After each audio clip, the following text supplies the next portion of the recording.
Hello all, welcome back to my YouTube channel learn with Ankita. आज का हमारा topic है रेपो रेट और रिवर्स रेपो रेट। ये काफ़ी इंपॉर्टेंट टॉपिक हो जाता है। आप कोई भी एग्जाम्स की तैयारी कर रहे हो, आप इकोनॉमिक्स स्टूडेंट हो, कॉमर्स स्टूडेंट हो, बैंकिंग की तैयारी कर रहे हो, रेलवे की तैयारी कर रहे हो, कहीं की भी, तो ये इंपॉर्टेंट टॉपिक होता है। ये टॉपिक आपको पूछ लिए जाते हैं, पहले भी इसे देखा गया एग्जाम्स में और अब भी आने के बहुत चांसेस है। ये जो टॉपिक है काफ़ी इंपॉर्टेंट है। तो चलिए ध्यान से देखिएगा कि क्या होता है रेपो रेट और रिवर्स रेपो रेट। तो पहले देख लेते हैं। रेपो रेट का फुल फॉर्म रीपर्चेज एग्रीमेंट होता है, रीपर्चेज ऑप्शन एग्रीमेंट भी इसे बोलते हैं। ठीक है, रेपो रेट होता क्या है? रेपो रेट वह दर होती है जिस पर बैंकों को आरबीआई कर्ज देता है। यानी कि जब कमर्शियल बैंक्स आरबीआई से लोन लेते हैं तो उस पर जो रेट ऑफ इंटरेस्ट चार्ज होता है वही रेपो रेट कहलाता है। अब कमर्शियल बैंक्स क्या होते हैं? ऐसे बैंक्स जहाँ पे हम जैसे कस्टमर्स आम आदमी जाते हैं उन्हें कमर्शियल बैंक्स बोलते हैं, जैसे एसबीआई, पीएनबी, कैनरा, बीओआई। ये सब जो बैंक्स हैं ये कमर्शियल बैंक्स होते हैं। ठीक है, जब ये बैंक्स लोन लेते हैं आरबीआई से और आरबीआई इन पे जो रेट ऑफ इंटरेस्ट चार्ज करता है उसे ही क्या बोलते हैं? Repo rate. अब जब हमें लोन की ज़रूरत होती है तो बैंक क्या करते हैं? इन्हीं पैसे से इसी लोन अमाउंट से हमें लोन देते हैं। ठीक है, अब रेट ऑफ इंटरेस्ट हम पे जो चार्ज होता है वो कैसे डिसाइड होता है? वो इस रेपो रेट से ही डिसाइड होता है। कैसे? चलिए देखते हैं। रेपो रेट कम होने से मतलब है कि बैंक से मिलने वाले कई तरह के कर्ज सस्ते हो जाएंगे, जैसे कि home loan, vehicle loan etcetera. यानी कि अगर देखिए, जब कमर्शियल बैंक लोन लेता है आरबीआई से और जब रेट ऑफ इंटरेस्ट उसे कम चार्ज होता है, यानी कि उसे लोन सस्ता पड़ता है, ठीक रेट पे पड़ता है, तो वो हम पे भी ठीक से ही रेट लगाएगा रेट ऑफ इंटरेस्ट। यानी कि अगर उसे कम 5% का पड़ा, मान लीजिए मैं एग्जांपल दे रही हूँ, अगर उसे 5% रेट ऑफ इंटरेस्ट चार्ज करके मिल रहा है, तो मान लीजिए वो कुछ प्रॉफिट लगा लेगा और हमें 8% चार्ज करके देगा। ठीक है, अगर उसे ही लोन महंगा पड़ेगा, मान लीजिए उसे खुद 8% इंटरेस्ट देना पड़ रहा है, तो वो हमें 8% तो पे तो देगा नहीं, तो मान लीजिए वो और कुछ बढ़ा के हमें 10% पे लोन देने लग जाएगा। तो ये एक एग्जाम्पल है, ये जो रेट ऑफ इंटरेस्ट मैं बता रही हूँ ये एग्जाम्पल है। तो आप इससे समझ सकते हैं कि जो ये रेपो रेट होता है वो डिसाइड करता है कि हमें किस अमाउंट पे, एक नॉर्मल इंसान को, एक आम आदमी को किस रेट ऑफ इंटरेस्ट पे लोन मिलेगा। ठीक है, तो उसी तरह अगर रेपो रेट कम है तो होम लोन जैसे हम लोग लेते हैं, व्हीकल लोन लेते हैं, ये सब सस्ते हो जाते हैं अगर रेपो रेट कम है, क्योंकि बैंक्स को खुद फायदा हो रहा है तो वो हमें भी फायदा देता है। अगर वही रेपो रेट ज़्यादा हो जाएगा तो हमें भी जो लोन्स हैं वो महंगे मिलने लग जाएंगे। अब देखिए, अगर हम कोई लोन लेते हैं तो उसके पीछे कोई सिक्योरिटी रखते हैं, कोई पेपर रखते हैं बैंक के पास। तो अगर कोई बैंक, कमर्शियल बैंक अगर आरबीआई से लोन ले रहा है तो क्या उसे भी कोई किसी तरह की सिक्योरिटीज़ रखनी पड़ेगी? तो जी हाँ, उसे भी गवर्नमेंट सिक्योरिटीज़ रखनी पड़ती है। कहाँ? आरबीआई के पास, तभी उसे लोन मिलता है। ठीक है, अब ये जो गवर्नमेंट सिक्योरिटीज़ रखा है, ठीक है, ये आरबीआई और कमर्शियल बैंक के बीच में एग्रीमेंट होता है। ये रीपर्चेज ऑप्शन एग्रीमेंट क्यों नाम दिया गया है इसे ध्यान से समझिएगा। वो जब सिक्योरिटीज सबमिट करता है आरबीआई के पास तो वो एग्रीमेंट में आता है जिसमें वो प्रॉमिस करता है आरबीआई से कि हम ये गवर्नमेंट सिक्योरिटीज आपसे रीपर्चेज करेंगे, आप इसे आगे कहीं नहीं निकाल सकते हैं या पब्लिक को ऑफर नहीं कर सकते हैं, ये हम आपसे रीपर्चेज करेंगे। ये वो एग्रीमेंट में मेंशन होता है, इसीलिए इस रेपो रेट का फुल फॉर्म होता है रीपर्चेज ऑप्शन एग्रीमेंट। ठीक, अब कितने टाइम पीरियड के लिए ये रेपो रेट दिया जा सकता है? ये एक रात, ओवरनाइट, या फिर टर्म रेपो भी आरबीआई ने लॉन्च किए, जैसे कि 7 दिन, 14 दिन, 28 दिन एट्सेट्रा। इस तरह के भी वो रेपो रेट ले सकता है। यानी कि ये शॉर्ट टर्म पीरियड के लिए ही होते हैं, या तो वो एक रात के लिए भी हो सकता है या फिर 7 दिन, 14 दिन, 28 दिन टर्म रेपो भी हो सकता है।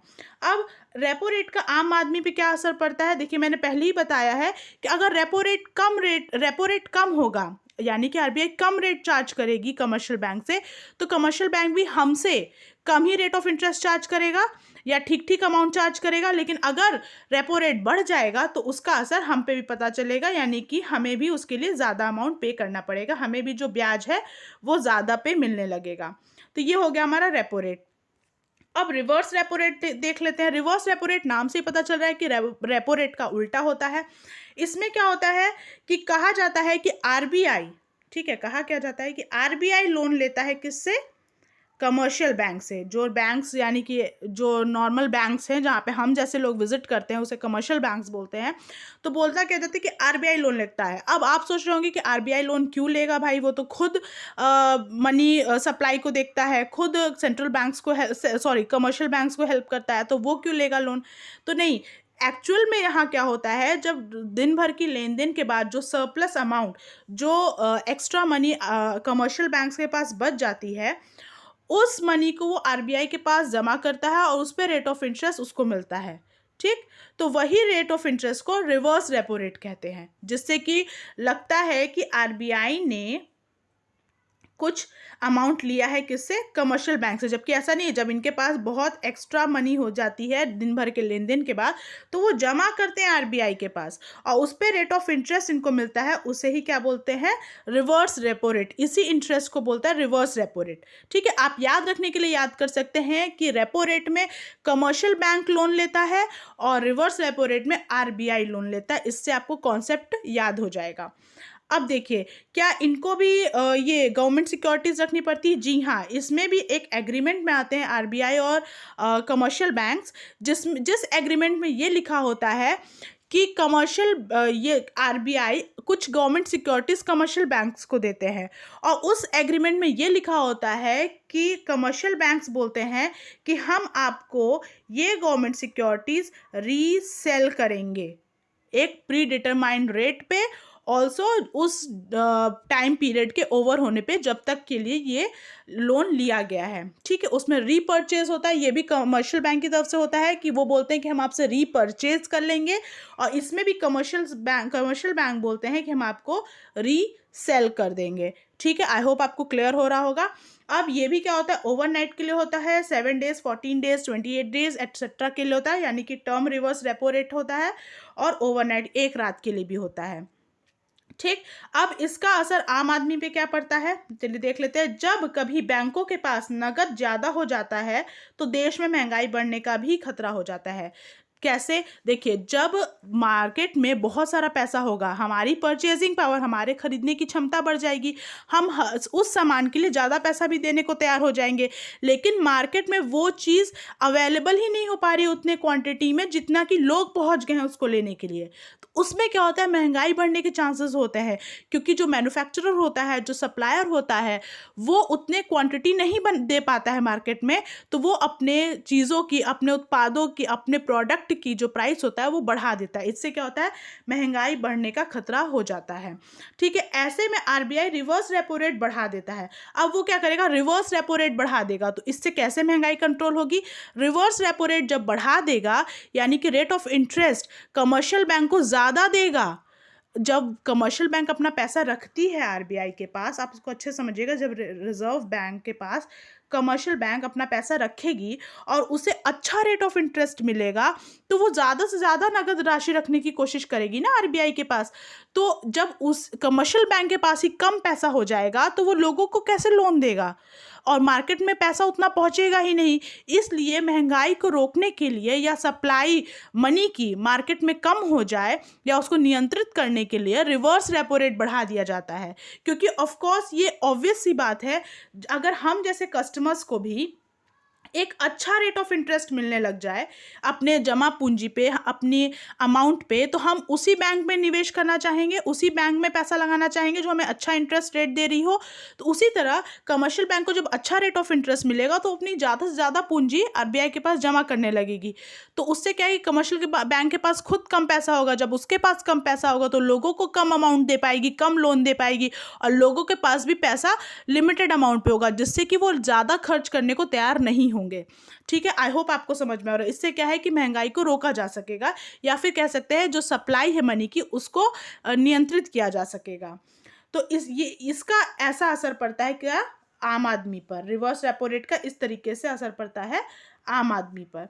अब देख लेते हैं एक छोटा सा डिफरेंस कि क्या होता है रेपो रेट और रिवर्स रेपो रेट में। पहला डिफरेंस क्या बोल रहा है, रेपो रेट वह ब्याज दर होती है जिस पर रिजर्व बैंक कमर्शियल बैंक को लोन देता है। ठीक है, हम जानते हैं कि इसमें क्या होता है कि कमर्शियल बैंक लोन लेता है, एक छोटे में हम लोग समझ लेते हैं, और उस पर जो रेट ऑफ इंटरेस्ट चार्ज होता है उसे रेपो रेट बोलते हैं।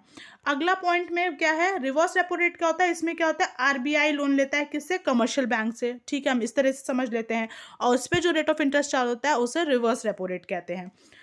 सेकंड ऑप्शन है, रेपो रेट की दर हमेशा रिवर्स रेपो रेट से अधिक होती है, यानी कि रेपो रेट जो होता है वो ज़्यादा होता है रिवर्स रेपो रेट के मुकाबले। ठीक, और ये हमेशा कम होती है, नेक्स्ट पॉइंट में यही बोला गया है। नाउ पॉइंट नंबर 3 क्या है? रेपो रेट का उपयोग प्रमुख रूप से रिजर्व बैंक द्वारा अर्थव्यवस्था में बढ़ रही महंगाई को काबू करने के लिए होता है। महंगाई कैसे काबू होगी? जब रेट ऑफ इंटरेस्ट ज़्यादा चार्ज होगा हम जैसे आम आदमी पे, यानी कि जब हम लोन ले रहे होंगे उस पर ब्याज दर ज़्यादा लग रही होगी, तो हम कम से कम अमाउंट का लोन लेंगे, यानी कि कम अमाउंट का लोन लेंगे।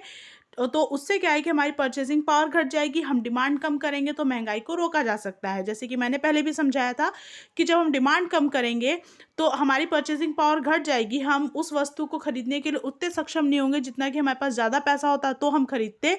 तो उससे क्या है, महंगाई को रोका जा सकता है, काबू में किया जा सकता है। क्योंकि उसमें क्या होता है, जब हम ज़्यादा डिमांड करते हैं एक प्रोडक्ट की और मार्केट में वो चीज़ कम होती है, तो क्या करता है मैन्युफैक्चरर या सप्लायर, क्या करता है उस प्रोडक्ट का उस आइटम का जो दाम है या प्राइस है वो बढ़ा देता है, जिससे क्या महंगाई ऊपर जाने के चांसेस होते हैं। तो इसमें क्या होता है कि जब रेपो रेट जो होता है उसको अगर बढ़ा देगा, यानी कि रेट ऑफ इंटरेस्ट ज़्यादा चार्ज करेगा कमर्शियल बैंक से, तो कमर्शियल बैंक भी हमसे ज़्यादा रेट ऑफ इंटरेस्ट चार्ज करेगी। तो उससे क्या है कि लोन ऑफ अमाउंट जो है वो एक नॉर्मल इंसान, एक आम आदमी कम लेगा, उसकी परचेजिंग पावर घट जाएगी, जिससे कि महंगाई को काबू में किया जा सकता है। उसी तरह मैंने इसमें भी समझाया था कि इसमें भी महंगाई कंट्रोल होती है, लेकिन वो उसका सेकेंडरी पॉइंट है। ठीक है, पहला क्या होता है, उसे मनी सप्लाई को कंट्रोल करना होता है, उससे ऑटोमेटिकली महंगाई कंट्रोल में हो जाती है। आई होप आपको समझ में आया होगा। आपको अगर वीडियो पसंद आता है तो प्लीज़ लाइक करें, शेयर करें, सब्सक्राइब करें। ऑल्सो मेरा अगला जो टॉपिक होगा वो होगा बैंक रेट और रेपो रेट में डिफरेंस। ठीक है, बैंक रेट और रेपो रेट में डिफरेंस बहुत ही माइनर डिफरेंस होता है, तो मैं उसका इसके बाद अगला वीडियो मेरा इसी पे होगा। तो चैनल को सब्सक्राइब कर लीजिएगा ताकि आपको नोटिफिकेशन मिल सके। Thank you so much.